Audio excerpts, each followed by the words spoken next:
Fala, meu querido aluno, minha querida aluna, tudo bem? Sejam bem-vindos. Eu sou Vôner Ribeiro, professor de língua portuguesa e vou acompanhar você nesse curso voltado para o seu concurso. Tá? Espero que você tenha um bom aproveitamento, que estas aulas sejam de fato, importantes aí na sua corrida rumo à aprovação, nessa sua caminhada rumo à aprovação, que a gente faça de fato a diferença e que você chegue lá e consiga seu objetivo. Amém? Amém. Então vamos juntos nessa caminhada, vamos correr atrás do nosso objetivo, do nosso sonho. E o português a gente sabe, está em todo concurso. Então, o que a gente estuda aqui vale para uma infinidade de concursos. Bacana? Então, vem comigo. Estamos começando aqui com a nossa primeira aula e neste bloco em especial a gente vai trabalhar compreensão e interpretação de texto. Prof, qual é a diferença? Tem diferença? Tem diferença. E a gente vai ver neste bloco qual é a diferença. Antes, porém, eu queria perguntar a você o seguinte: o que é texto? Se a gente vai trabalhar interpretação, compreensão de texto, é muito importante que a gente saiba o que é texto. Prof, o que é texto? Existem várias respostas, tá? Muitas ou todas corretas, mas eu gosto muito dessa resposta. É uma unidade da linguagem em uso. Então, toda vez que eu tenho a linguagem em uso, eu estou produzindo texto. E essa linguagem em uso pode ser verbal, quando eu uso palavras, pode ser não verbal, pode ser a linguagem mista, que usa verbal e não verbal, como uma tirinha, uma charge, um cartoon, por exemplo. Então, toda linguagem em uso constitui texto. Tá? O texto também é, ao mesmo tempo, produto e processo. Como assim, produto e processo? Produto, por exemplo, porque se trata de uma configuração linguística. O texto está ali impresso na sua prova, na sua apostila, no seu livro, tá? E ele é processo porque ele está inserido numa situação comunicativa. Nenhum texto está de fato concluído, nem mesmo para quem o produziu. Porque quando eu produzo um texto hoje, por exemplo, e eu leio daqui a 10, 15, 20 anos, eu já vou ter um novo olhar, uma nova perspectiva, um novo panorama. Tá? Cada texto é feito dentro de um contexto. Tá? E o contexto do autor muda, o contexto do leitor também muda. Se você leu, por exemplo, um romance há 20 anos, tá? E vai lê-lo hoje, você já percebe que existe um outro olhar. Embora ele tenha ali uma configuração linguística, ele esteja impresso, esteja ali na sua mão ou no PDF, tá? Ele está inserido também numa situação comunicativa. Então, texto é uma linguagem em uso. E o que a gente vai fazer na prova é compreender ou interpretar esse texto. E qual é a diferença? Vamos lá. Há uma diferença significativa entre compreender e interpretar texto? A resposta é sim. Há sim, de fato, uma diferença significativa. Prof, qual é essa diferença? Então vamos lá. Primeiramente, vamos começar aqui com compreensão textual. Compreender envolve o quê? Envolve a decodificação do texto. Decodificar é aquilo que a gente faz ao ler. Tá? Quando você escreve, você codifica. Quando você lê, você decodifica. Compreender diz respeito à apreensão de informações que são de fácil percepção. Ou seja, a gente vai estar lidando com aquilo que não envolve um pensamento mais reflexivo, mais crítico, mais profundo. A gente não vai se debruçar tanto sobre o texto quando o assunto é compreensão textual. Refere-se à captação de dados que estão na superfície do texto. Dados na superfície do texto. E que mais corresponde à análise mais objetiva do texto. Existe uma análise mais objetiva e uma análise mais subjetiva. A análise mais objetiva é aquela que qualquer um pode perceber, ver. Por exemplo, uma sala tem 100 metros quadrados. Qualquer pessoa que vá medir aquela sala vai constatar isso. Esta caneta é preta. Tá? Isso aí não está sujeito à análise. Ela é preta e acabou. Tá? Agora, se eu disser que a sala de 100 metros quadrados é grande ou pequena, já não é uma análise mais objetiva, subjetiva. Subjetivo é aquilo que eu acho que é, como eu vejo, como eu entendo, como eu interpreto. Se eu disser que a caneta é boa ou ruim, aí já é como eu vejo, como eu interpreto, como eu analiso. Ok? Então, compreender é decodificar, é perceber aquilo que está fácil no texto. os dados que estão na superfície do texto. É uma análise mais objetiva. Por exemplo, se a gente olhar essa tirinha aqui, a gente vai perceber que não há nada assim, de muito profundo para a gente buscar a fim de entender o texto. Por exemplo, aí vem um oficial, bata a continência. Aí vem outro oficial, bata a continência de novo. Então ele presta aí continência com as duas mãos. O que a gente pode entender disso, né? Muito fácil, que ele não domina as práticas militares, né? Que ele é um bisônio, como se fala lá na caserna, lá na vida militar. Tá? A continência se presta somente com a mão direita, com a mão esquerda e direita, não, né? Então a gente vai inferir, né? Vai concluir facilmente, não é nenhum processo de inferência ainda, né? Porque isso está muito flagrante no texto, está bem na superfície do texto, né? São dados bem objetivos. Ele não conhece as práticas militares, possivelmente por ser novato aí. Agora, quando a gente vai interpretar um texto, aí a coisa muda um pouquinho. E a gente percebe que a dificuldade do brasileiro, em geral, não é compreender texto, mas interpretar texto. Por quê, prof? Porque quando a gente interpreta, a gente está produzindo sentido. Então, interpretar significa dar sentido. E muitas vezes eu não tenho essa autonomia. Eu até leio, até acho que entendo, mas não tenho essa autonomia ainda. Interpretar é ir além da simples decodificação e decifrar as ideias implícitas. A gente vai ver ainda neste bloco o que é uma ideia implícita, o que é uma ideia explícita. É saber ler nas entrelinhas, ler nas entrelinhas. O que são as entrelinhas? É aquilo que o texto não disse, mas está lá. Se eu souber olhar, se eu perceber, está lá, ok? É inferir, concluir, deduzir. Essas palavras, de certo modo, são meio sinônimas. E a gente vai ver aqui que inferir envolve sempre a lógica. Tá? Até porque o processo de inferência surge na lógica grega lá nos primórdios. O que mais? É fazer uma análise mais subjetiva do texto. Análise subjetiva. Aqui já é o meu olhar, como eu vejo, como eu entendo, como eu interpreto. Tá? A caneta não é mais preta, a caneta é boa ou ruim, certo? A sala, caiu a caneta aqui, a sala não tem mais 100 metros quadrados, agora ela é grande ou pequena, certo? Então a análise subjetiva é como eu entendo, é como eu interpreto, é como eu vejo, ok? O que mais? É ter uma postura ativa diante do texto, processando e avaliando o que está sendo lido.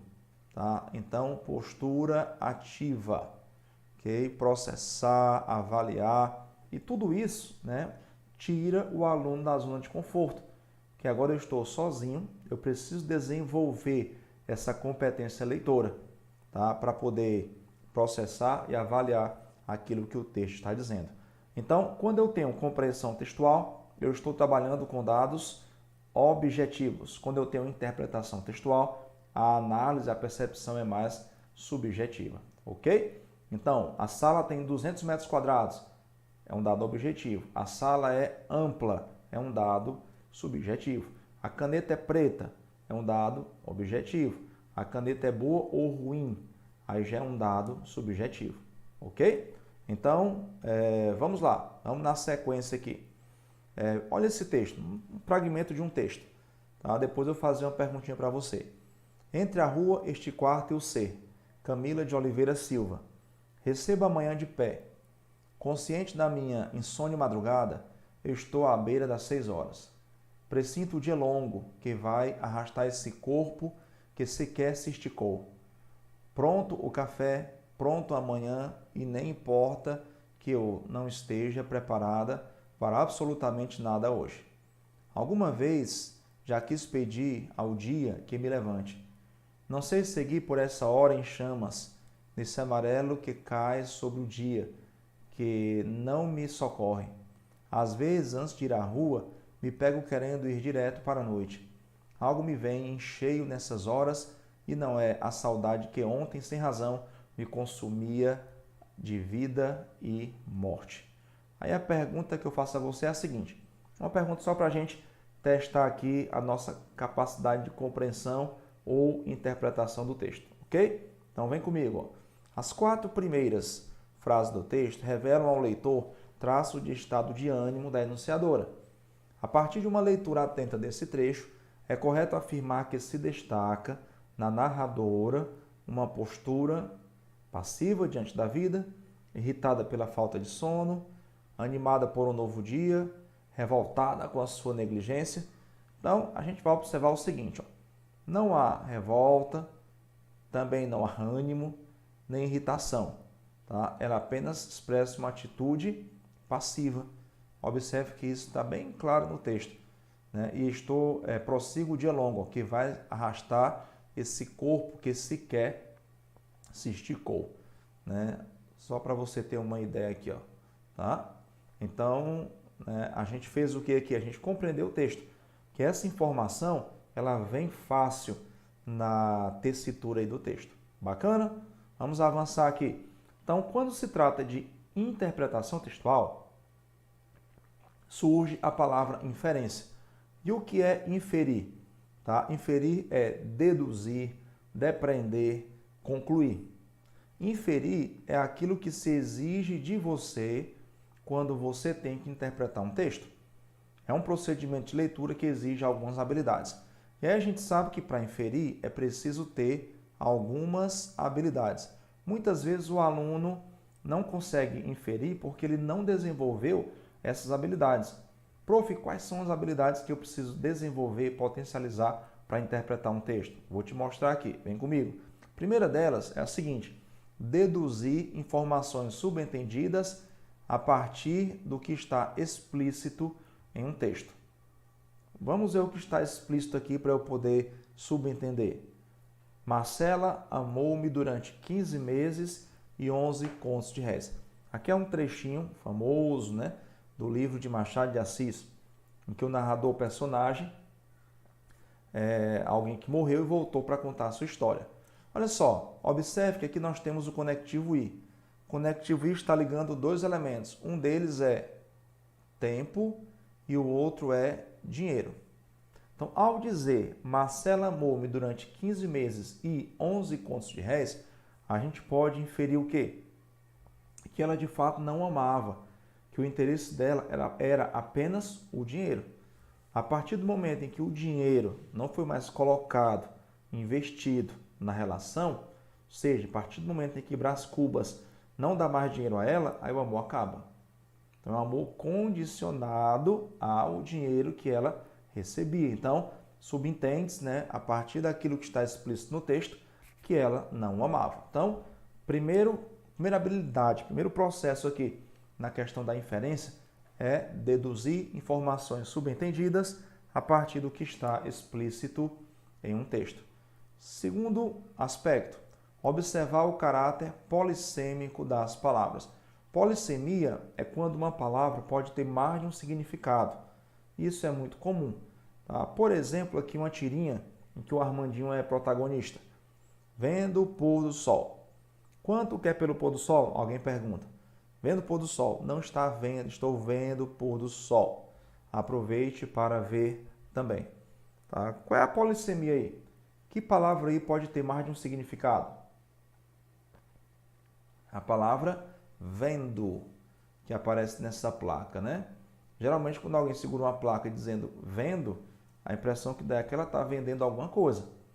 Só que aqui seria muito ilógico, né, imaginar que alguém está vendendo o pôr do sol, principalmente uma criança. Mas o humor da tirinha vem exatamente da exploração do caráter polissêmico de vendo, que tanto pode ser eu vendo, presente do indicativo do verbo vender, como o gerúndio do verbo ver, eu estou vendo.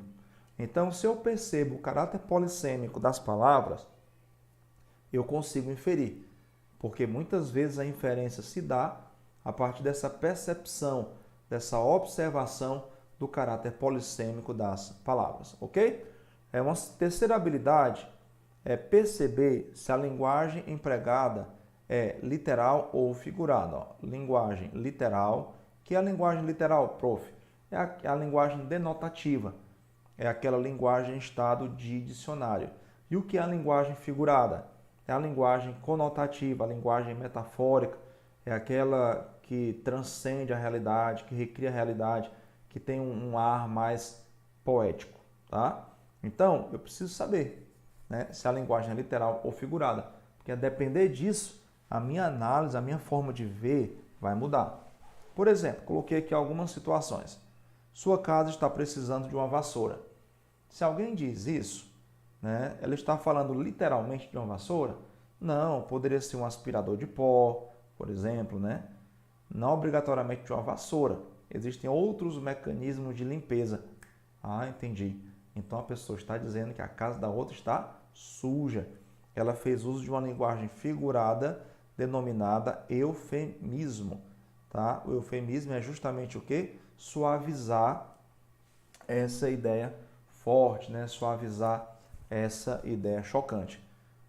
Outro exemplo, ó, você é muito inteligente, trancou o carro com a chave dentro. Será que isso é um elogio verdadeiro? Ao dizer você é muito inteligente, né, aparentemente é um elogio. Só que uma pessoa muito inteligente possivelmente não fizesse isso. Então, trata-se de uma ironia, né? O que é ironia? A ironia consiste em afirmar algo com intenção contrária. É um tipo de falso elogio. Eu gostei tanto do que você fez, quando na verdade não gostou. Tá? Então, esse menino é tão inteligente, quando na verdade o contexto, né, que vai dizer. Pelo contexto eu vou perceber que se trata de uma ironia. Na sequência, temos assim: eu tenho estudado 24 horas por dia para esse concurso. A gente sabe que isso não acontece, né? Ninguém tem estudado, ninguém faz nada 24 horas por dia. É impossível, tá? A não ser viver, né? Você vive 24 horas por dia, existe, tá? Mas ninguém trabalha 24 horas por dia, estuda, namora, passeia, enfim, tá? Em algum momento você para fazer uma coisa, beber água, se alimentar, por exemplo, tá? Talvez dormir 24 horas por dia, talvez consiga, não sei, né? Sob alguma circunstância. Mas o fato é, essa frase não é literal. Se alguém diz, eu tenho estudado 24 horas por dia para esse concurso, é apenas uma hipérbole, é apenas um exagero. Então, nesse caso, a linguagem aqui é figurada. E eu deveria ter percebido isso. Tá bom? E aí, ele é um anjo. Ela é um anjo. É uma metáfora. Na verdade, ela não é um anjo de verdade. Então, eu teria que perceber que aqui se trata também de uma linguagem figurada. Tá? E na sequência, criança é criança. Quando alguém diz criança é criança, ela está querendo dizer o que com isso? Isso aqui é uma tautologia. Conheci esse nome? Tautologia. Tautologia é uma repetição de pensamento com função argumentativa. Eu estou repetindo porque eu tenho uma intenção argumentativa. Qual é a intenção argumentativa? Dizer que criança deve ser tratada como criança. Tá? Então, assim, quando eu digo criança é criança, eu tenho uma linguagem figurada, né? Tem uma intenção por trás dessa frase. Para além da obviedade, existe uma intenção argumentativa. Deixa a criança ser criança. Essa é a ideia, tá? Vamos olhar para ela com amor, com carinho, mas não com olhares indevidos. Essa é a ideia. Também, né? Na sequência aqui temos o seguinte, ó. Quarto aspecto, tá? Utilizar o conhecimento de mundo para preencher os vazios textuais. Turma boa, meu querido aluno, sem dúvida o conhecimento de mundo é muito importante. Quanto maior o meu conhecimento de mundo, mais eu consigo entender um texto. Até porque um texto nem sempre diz tudo, né? Ele espera que eu preencha os vazios. Imagina se um texto dissesse tudo, né? Então ele seria um texto autoexplicativo, seria um texto até de certo modo chato. Quando você escuta alguns intelectuais falando, eles não dizem exatamente quem é fulano, quem é cicrano, o que é isso, o que é aquilo. Espera que você entenda, que você saiba. Quando eu digo assim, ó, quando Alexandre chegou à Índia, espera que você saiba quem é Alexandre e o que é a Índia, certo? Que é um país asiático. Imagina ter que explicar tudo isso. Então, meu conhecimento de mundo, sem dúvida, é fundamental. Aqui nós temos uma tirinha que já caiu em prova, ela foi divulgada na Folha de São Paulo em 2011. Tem dois indivíduos de paletó. Tá? Eu vou utilizar meu conhecimento de mundo para dizer que eles são o quê? Para dizer que eles são políticos. É isso? Eles estão aparentemente falando com a imprensa, tentando, né, justificar o surgimento de um novo imposto. E um deles diz assim: o novo imposto será usado exclusivamente na saúde. Aí o outro, tim-tim por tim-tim. Tá? Aí saúde, tim-tim. Aí se você observar, o termo saúde aqui pressupõe saúde pública, como o SUS. Já o termo saúde aqui, ó, já pressupõe outra coisa. Estão brindando, estão felizes. Aqui meio que está ocorrendo uma farra com dinheiro público. Tim-tim por tim-tim, certo? Que é todo, na íntegra, sem desvio. Só que o tim-tim aqui é uma onomatopeia, é uma reprodução do som quando um copo de cristal toca no outro copo de cristal, comemorando possivelmente, né, um imposto que não vai ser usado para aquele fim, ou não vai ser totalmente usado para aquele fim. E olha o dinheiro aqui, ó, voando, né? E olha a bandeira do Brasil aqui, ó. Isso dá a entender que é no nosso país, né? De certo modo, isso é uma crítica, né, a alguns representantes do poder legislativo, né? Não todos, claro, jamais podemos generalizar, mas alguns do poder legislativo. Uma crítica. Então, eu precisaria utilizar o meu conhecimento de mundo para preencher os vazios textuais e compreender o texto como o autor gostaria que eu compreendesse. Agora, um ponto importante, tá, quando você interpreta texto, é não permitir que as suas ideias interfiram. Porque uma questão nunca quer saber o que eu penso. Ela não está interessada no que eu acho, mas no que o autor defende, no que o texto propõe, na ideia que ele apresenta. Então, nunca permita que aquilo que você pensa interfira naquilo que o autor ali está trazendo. Ok? Vamos lá, vamos na sequência. Ó. Aí a gente falou de informações implícitas e explícitas lá no começo, né? A gente viu que compreender é perceber informação explícita. Interpretar é perceber informação implícita. Agora, qual é a diferença? Vamos lá. Tá? Implícito diz respeito àquilo que não está expresso por palavras de modo claro na superfície do texto. Então, implícito eu vou ter que buscar, está nas entrelinhas. Já o explícito corresponde ao que está expresso de modo claro no texto, àquilo que é de fácil compreensão. Por exemplo, vamos ver um texto aqui, ó. Não existe amor em SP. Será que esse texto trabalha com informações explícitas ou implícitas? Certamente ele trabalha com informações implícitas. Observe que aqui eu já começo inferindo o que é SP, né? Talvez muita gente não saiba o que é SP, que é São Paulo. É muito provável que muita gente não saiba todas as siglas que representam os estados brasileiros. Tá? Todas as unidades da federação, Bahia, BA, PR, Paraná, PA, Pará. Será que todo mundo sabe isso? SC, Santa Catarina. Então já começo inferindo aqui. Ele vai dizer que não existe amor em SP. Então, se não existe amor, possivelmente não existe nenhuma virtude. Porque num local em que não há amor, talvez não exista outra virtude, considerando que o amor é um dom maior. Tá? Essa canção é de Criolo, do rapper Criolo. Ele fala um labirinto místico, labirinto, local para você se perder, perder literalmente, metaforicamente. Qual é a ideia que ele traz? Onde os grafites gritam. Aí se você for olhar a história, você percebe que no passado, o grafite, né, ali pelos anos 60, surge com a função de protesto. Né, na França, em Nova York, no Brasil, protesto mesmo, Banksy em Londres, usando o grafite como protesto. Então, quando ele fala onde os grafites gritam, dá a ideia de que São Paulo condiciona situação de protesto, né, por algum aspecto social, talvez. Ele diz, ó, não dá para descrever. Talvez a situação esteja muito além da sua capacidade, né? Numa linda frase de um postal tão doce. Postal é referência ao cartão postal, que havia antigamente, hoje praticamente não existe.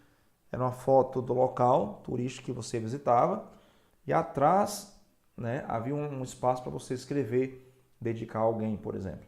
Tá? E aí, ó, de um postal tão doce. Doce aqui tem a ver com afetividade, meiguice, carinho. Você manda um postal para quem... Você mandava um postal para uma pessoa de quem você gostava. Aí depois ele fala, cuidado com o doce. Será que doce aqui, ó, primeiro caso, segundo caso, tem o mesmo sentido? Não, né? Certamente não. Doce, no primeiro caso, tem a ver com afeto, carinho, atenção. O segundo tem a ver com droga, né? Balinha, por exemplo. Aí ele fala, São Paulo é um buquê. Sabemos o que é um buquê, né? Se não, tenho que ativar meu conhecimento imundo. Buquês são flores mortas. Já ouviu falar no termo natureza morta? Se você tem uma maçã, uma laranja, um mamão na sua casa, isso é natureza morta, tá? Porque se desconectou, né, da fonte da vida, que é a planta, a árvore, certo? Então, o que ele quer dizer com isso? Apesar de ser muito bonito, não é aquilo que aparenta ser, é só externo. Tá? E ele continua dizendo, ó, não existe amor em SP. Então ele avança aqui, né? É importante depois dar uma olhadinha, tá? Nesse texto, a gente não vai ler todo, só destacar alguns pontos. É importante você perceber que ele trabalha aqui informações implícitas. Ainda diz assim, ó, os bares estão cheios de almas tão vazias, como se houvesse uma relação de causa e consequência. Como se o fato de o bar estar cheio é porque as almas estão vazias. Como as almas estão vazias, quem sabe espiritualmente, emocionalmente, sem propósito na vida, os bares representam o ponto de encontro dessas almas vazias. Né? Ele vai citar alguns defeitos, né? Ganância, vaidade, certo? E aí ele diz, aqui ninguém vai para o céu. Se não existe amor, então não há virtude. E o céu é um local de virtuosos, né? De pessoas que desenvolveram esse amor. Então, não é preciso muito, né, para você perceber que para a gente entender esse texto, a gente vai ter que inferir, mergulhar no texto, perceber o que ele traz nas entrelinhas. Bacana? Por outro lado, existem textos cuja abordagem é apenas explícita. Então, a gente vai apenas trabalhar com dados objetivos. Nesse texto aqui, ó, todas as cartas de amor são ridículas. Isso aqui está muito explícito, né? Sem meias palavras, ele deixa muito claro a intenção do texto. Está bem clara aí, né? Essa intenção. Todas as cartas de amor são ridículas. Não seriam cartas de amor se não fossem ridículas. Também escrevi em meu tempo cartas de amor, como as outras, ridículas. As cartas de amor, se há amor, têm de ser ridículas.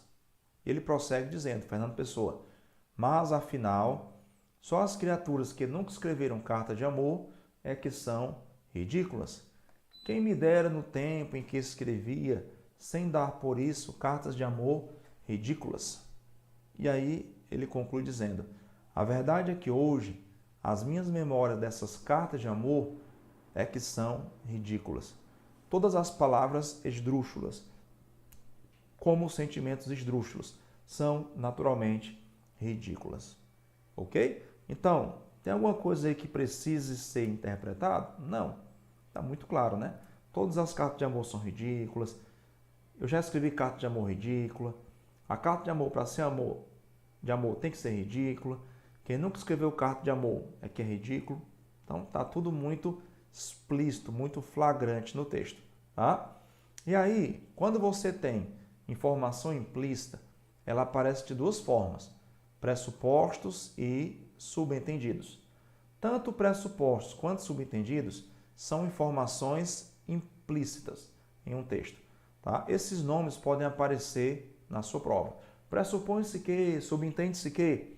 Tá? Tanto pressupor quanto subentender são informações implícitas. Tá certo? Vamos lá. E como é que eu percebo essa diferença? Ó, pressupostos. A informação implícita vem da lógica apresentada por algumas palavras ou expressões contidas no texto. Então, quando eu tenho um pressuposto, alguma palavra, alguma expressão do texto que está lá, flagrante no texto, explícito, vai me permitir inferir. Tá? Por exemplo, ó, meu irmão parou de fumar. Se ele parou de fumar, é porque ele fumava. Ninguém para de fumar se não fumava, né? Observe, ó, seu ex-marido chegou. Se ela tem ex-marido, é porque já foi casada. Ele pode, não é que ele saiu, tá? Às vezes você pode chegar a um lugar em que você nunca esteve. Então não é que ele saiu, mas se eu digo ex, quer dizer que já foi casada. Eles voltaram a se ver. Se eles voltaram a se ver, é porque costumavam se ver. Tá? Nunca mais fomos à praia. Se eu digo nunca mais fomos à praia, é porque costumávamos ir à praia. A cidade voltou a ser bombardeada. Se ela voltou a ser bombardeada, é porque ela já tinha sido bombardeada uma vez. Se você aprontar de novo, vai levar outra surra. De novo, me faz pressupor que alguém já aprontou uma vez. Vai levar outra surra. Dá a entender que já levou uma antes. Então, esse tipo de informação implícita, que é o pressuposto, eu percebo a partir de elementos que estão ali na superfície do texto, elementos gramaticais. É importante a gente aprender a olhar essa gramática do texto, que vai nos ajudar muito nessa compreensão e interpretação. E aí o subentendido, né? O subentendido, diferentemente do pressuposto, ele não parte de elementos gramaticais presentes no texto. Subentendidos são apenas insinuações, tá? Essas insinuações são feitas ao longo do texto. Aí, nesse caso, tá? Eu vou ter que perceber qual é a insinuação feita. Por exemplo, o escritório ficou muito quente depois que você desligou o condicionador de ar. Então, se alguém diz isso, né, ela está subentendendo o quê? O que ela está insinuando? Que é que ligue o condicionador de ar, popularmente conhecido como ar-condicionado, né? A sala ficou muito escura depois que você fechou as cortinas. Se alguém diz que a sala ficou muito escura depois que fechou as cortinas, ela quer que você abra as cortinas. Ela não disse isso, mas a informação está subentendida. Ok? Então, perceber os subentendidos é perceber as insinuações que o texto faz. Vamos na sequência aqui, ó. A Helga está oferecendo café para o H, o viking. E ele olha e ela pergunta assim, café? Aí ele diz, sim, acho que é. Na verdade, ela não está perguntando qual é o conteúdo da garrafa, da jarra, né, do bule. Ela está oferecendo, tá? Só que ele não entendeu. Tá? Esse tipo de tirinha aqui cai muito em prova, né? O H e a Helga, casal de vikings. Café? Sim, acho que é. Aí isso lembra uma tirinha que caiu em prova outra vez. A garota chega em casa, né? Estou usando aqui a linguagem popular, né? Chega em casa, correto é chegar a casa, de acordo com a gramática normativa, mas ela chega em casa e apresenta o namorado ao pai. E diz assim, pai, esse é fulano, ele faz teatro. Aí o pai pergunta, Shakespeare? Aí ele, não, mas um cafezinho aceito. E aí a tirinha queria que você descobrisse qual era o humor da tirinha, como estava o humor, né? Na verdade, a gente vai inferir o seguinte, se ele faz teatro, ele já ouviu falar em Shakespeare. Ele conhece Shakespeare, William Shakespeare. Lá no século XVI, ele vai estar presente no momento em que surge o teatro elisabetano e o momento em que o teatro se torna profissional. Então, como é que alguém do teatro nunca ouviu falar em William Shakespeare? Aí o pai pergunta, Shakespeare, né? Essa é a ideia. Você gosta de Shakespeare? Mas só a palavra basta, né? Shakespeare. Aí ele, não, mas um cafezinho aceita. De repente ele não era do teatro, né? Porque ele não entendeu a pergunta do pai. Pensava que era alguma bebida.